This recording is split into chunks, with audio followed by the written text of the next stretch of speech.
करता हूं कि जब लड़कियां सफल होती हैं, तो मैंने अपने कई सेशन में बोल रखा है, जब लड़कियां सफल होती हैं तो ना केवल सिर्फ और सिर्फ अपने परिवार को नहीं आगे बढ़ाती हैं, वो पूरे सोसाइटी को, पूरे समाज को आगे बढ़ाती हैं, है ना। तो मैं दिल से चाहता हूं, क्योंकि लड़कियों के पास समय बहुत कम होता है, मैंने एक नहीं कई दफा बता रखा है, लड़कियों के पास समय बहुत कम होता है। मतलब उनका ग्रेजुएशन हो जाता है, घर वाले कहना शुरू कर देते हैं बस बेटा तुम्हारी तो शादी होने वाली है ना, शादी की तैयारी करना शुरू कर देते हैं, देखना शुरू कर देते हैं। तो मैं मानता हूं, पर्सनली मानता हूं कि लड़कियों के पास समय बहुत कम होता है और उनको उतने ही, यानी कि बहुत लिमिटेड टाइम के अंदर ही, लड़कों के पास तो फिर भी घर वालों ने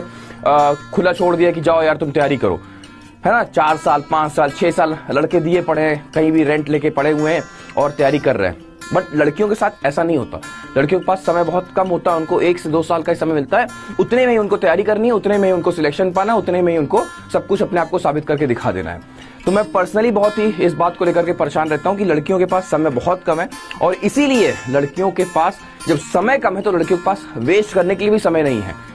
लड़कियों के पास वेस्ट करने के लिए भी समय नहीं है। अगर लड़कियां, जितनी भी बच्चियां यहाँ पर हमारे बीच मौजूद हैं, अगर वो व्हाट्सएप, इंस्टा, ट्विटर, इन सारी चीजों में अगर वो अपना समय बर्बाद कर रही हैं, फोन कॉल से, इन सारी चीजों में अगर वो अपना समय बर्बाद कर रही हैं, तो अपने जीवन का वो बहुत बड़ा हिस्सा खो रही हैं। और ये अभी महसूस नहीं होता बच्चियों को,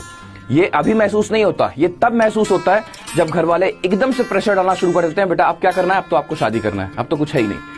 है ना। उस मोमेंट पर रियलाइज होता है कि यार मैंने कितना लंबा समय मैंने बर्बाद कर दिया फोन कॉल्स में, कितना लंबा समय मैंने बर्बाद कर दिया रात में चैट करने में, रात में, है ना। ये बहुत सारी चीजें हो रही होती हैं, हमें पता नहीं होता कि हमारा समय बर्बाद हो रहा है। तो प्लीज मेरी रिक्वेस्ट है लड़कियों से कि जितनी जल्दी हो सके अपने संघर्ष को विराम दो, जितनी जल्दी हो सके अपनी मेहनत इतनी चरम पर कर दो कि हर एक एग्जाम आप क्वालिफाई कर दो और अपने आप को साबित कर दो। क्योंकि मैं एक नहीं कई दफा मैंने बोल रखा है कि आप सिर्फ और सिर्फ आप अपने घर वालों को रिप्रेजेंट नहीं कर रहे हो, आप पूरी सोसाइटी को रिप्रेजेंट कर रहे होते हो। एक लड़की का भी सिलेक्शन होता है ना, तो कई लड़कियों की जिंदगी बन जाती है, कई घर वालों को भरोसा हो जाता है कि ये लड़कियां सिलेक्शन पा सकती हैं और हम भी अपने बच्चों को बाहर निकालेंगे, है ना। तो प्लीज मेरी रिक्वेस्ट है, मेहनत करो और बहुत जल्द सिलेक्शन लो। स्क्रीन पर क्वेश्चन है 12